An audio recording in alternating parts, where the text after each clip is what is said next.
Et puis direction Berlin maintenant pour vous parler de ce dont vous avez déjà entendu parler, c'est-à-dire le charbon qui est une énergie du passé. Alors vous mettez ou vous ne mettez pas de guillemets à cette expression. En tout cas, c'est ce qu'on pense dans beaucoup de pays et notamment en Allemagne, chez notre voisin.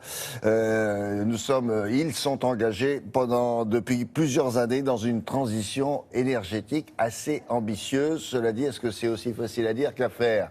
Eh bien, vous allez voir ça avec Amaury Guibert. Cette transition vers les énergies renouvelables a franchi un nouveau palier en Allemagne. Lequel? Bonjour Amaury, bonne année, racontez-nous ça.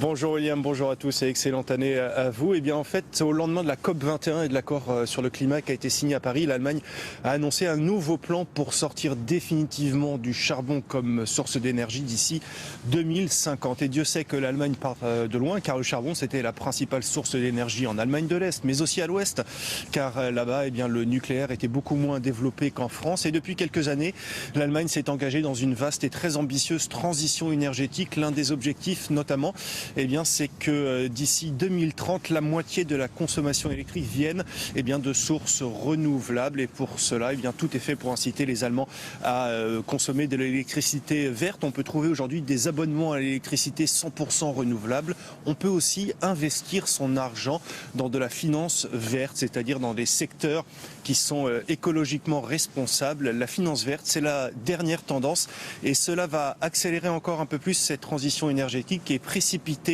la fin du charbon, comme on va le voir dans ce sujet que nous avons réalisé avec Brice Boussoir. Devant le siège de la première banque allemande, ces militants pour l'environnement sont venus déverser quelques kilos de charbon. Nous reprochons à la Deutsche Bank de participer au réchauffement climatique avec ses placements financiers dans le secteur du charbon. Des investissements qui passent de plus en plus mal auprès des Allemands. Ils sont nombreux à vouloir que leur argent soit placé dans des secteurs qui respectent l'environnement. Et cela, le plus grand assureur du monde, Allianz, l'a bien compris. Il a décidé de bannir les placements dans le secteur du charbon, un portefeuille de 4 milliards d'euros tout de même. Nous nous retirons de l'industrie du charbon. Nous n'investirons plus dans les mines, dans la prospection ou dans les entreprises qui tirent 30% ou plus de leur chiffre d'affaires du charbon. Allianz a fait ses calculs. Les investissements contribuant au réchauffement climatique ne seront plus rentables à l'avenir, tout le contraire des énergies renouvelables. Il y a les analyses financières d'un côté et il y a de l'autre un aspect moral. Et au bout du compte, tout cela conduira à la fin du marché des énergies fossiles. Le charbon tire peu à peu sa révérence et cela a des conséquences bien visibles. Ces deux hommes en costume se sont lancés dans un business en plein essor, la vente des vieilles centrales à charbon.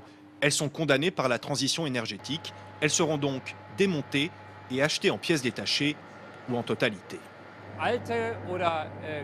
Ces anciennes centrales sont encore aux normes les plus avancées. Elles pourront donc être utilisées dans des pays émergents pendant encore de longues années. Et ce marché de l'occasion est en plein essor.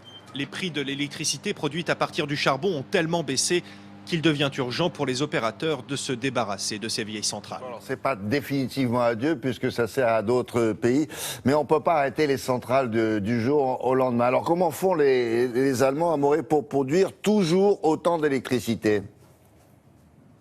Oui, vous avez raison William, c'est toute la difficulté de cette transition énergétique parce que le temps de construire des dizaines de milliers d'éoliennes, des panneaux solaires, eh bien, il faut bien continuer à alimenter le réseau et donner de l'électricité aux foyers, aux entreprises ici en Allemagne. Eh bien en fait, c'est tout à fait paradoxal, mais pendant que certaines centrales sont fermées, démantelées et vendues comme ça façon puzzle, eh bien d'autres en fait elles tournent à plein régime et pour les alimenter il faut du charbon et donc on est en train d'agrandir certaines mines de charbon en Allemagne, notamment en Allemagne de l'Est, et pour les agrandir eh bien on est en train d'évacuer et de détruire des villages entiers. Ça paraît totalement aberrant, mais c'est l'une des aberrations de cette transition énergétique. En fait l'Allemagne n'a guère le choix, elle doit encore compter un peu sur le charbon pour mener à bien sa transition énergétique, mais elle fait aussi le pari que les émissions polluantes d'aujourd'hui seront largement compensées par une production d'énergie verte demain et dès que possible. Merci beaucoup Amaury, à bientôt cette semaine.